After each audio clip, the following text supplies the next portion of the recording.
Good morning, everyone. My hope is to use this to show you how you will book your seats for our graduation, which we are scheduling for Saturday, July 25th at 8 o'clock p.m.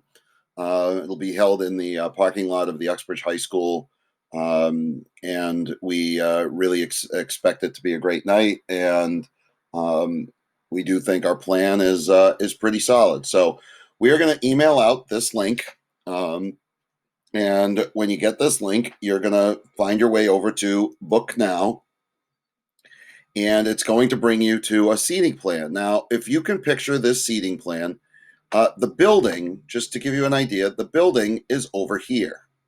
And this is the faculty parking lot in front of the building. There's that row that the buses will cycle through at the beginning of the day. Over here, there's a grassy area. The tennis courts would be somewhere down here. And that's where the stage is going to be facing. So if you go up here, people are going to enter the typical exit to the campus. When they get to the top of the parking lot, there will be somebody there to check your ticket. Each of these sections is numbered or lettered, as it were, and it's staggered. This isn't really drawn to scale. The stage is not this big, with different parking groups. And much like boarding an airplane, each of the parking groups show up at a different time. So you see here that we have parking group A, parking group B, parking group C, D, and so on and so forth. And there are some spaces in between in case people need to exit. The idea would be that everyone will park facing this way, facing towards the tennis courts. And when we leave, we'll pull out going in front of the building, out in front of the turf field, and exiting out what is the in-way to the school.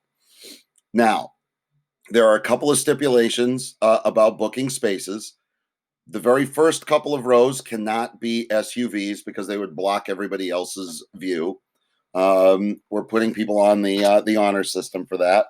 And the spaces on the gravel, we're really recommending that you have four-wheel drive because, the gravel's a little deep in some spots and we want to make sure you can get in and out. So what you'll do is you'll go here and you will select a seat. And in this case, I'm actually going to go through the process. And let's just say we wanted to book a spot over in this section, which is the faculty lot. And again, you would be parking in these spaces, facing in the space, and you grab your beach chair. You'd be able to look in toward the stage. It will bring you to a arrival time, and you'll select that you need one ticket. Then you will click next. It will bring you to this section and you will pick a space. So say you want the very, very first space on that row, you would click on that and again click next. At this point, you would check this box indicating that you've read these three terms and conditions, and you will type the graduate's name. So in this case, I'm typing Ashley Green, just using Ashley as an example. And I would click next.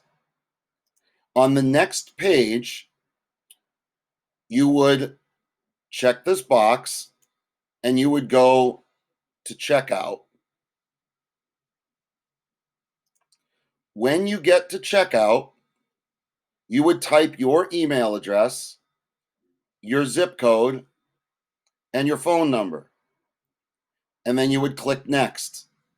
And you will have the ticket emailed to you. I'm not going to go through this because I don't want Mrs. Green to get this particular seat reserved for her.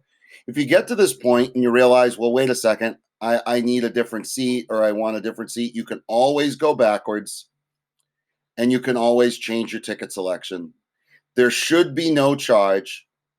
There should never be a charge. And in some cases, we are seeing there's a page that comes up that says, is this a reservation or is this being paid for? Just put that you've reserved it. And you'll get your ticket emailed. It will have a personal QR code and a ticket you can print. So please make sure you bring that with you on the day of graduation. so we can make sure that you get in where you're supposed to. Also, please make sure you come at the designated time. We are having it so that those that are closest to the stage come first, then second, and so on and so forth. And when we exit, everyone will be exiting the same direction. We have to keep a real set order. Now, people have asked, well, what if I'm in the back row? I can't see. I'm worried about. I wouldn't worry too much about that. We're going to have giant screens. It's not going to be any different than actually the gym. In fact, some of the sight lines we think are going to be better. You might be able to do the old Fred Flintstone, Pebbles and Bam Bam, sit on top of the car, sit in front of the car, bring your beach chairs. We'll also have an FM transmitter so you can sit inside the car. We do know that there are some families that have unique circumstances, moms and dads that maybe don't get along and might require a second seat. Please reach out to us with regard to those circumstances. If you're looking for second spaces for extended family, that is not, quite frankly, allowed. The Board of Health's and the Department of Public Health guidelines have said one set of guests for immediate family only. And again, if people are symptomatic or not well, we're asking that you stay home. We will have lining on the blacktop for anyone who needs to wants to step up, take a picture, and then return back to their vehicles. But again, that is going to be very, very prescriptive. We hope this was helpful. Look forward to seeing you at graduation. Hopefully we're there on the 25th. We have a couple of rain dates just in case. And let's keep hoping that everything keeps improving with us as a community and as a society, so we don't have to worry too much about any other plan. Thanks, everybody.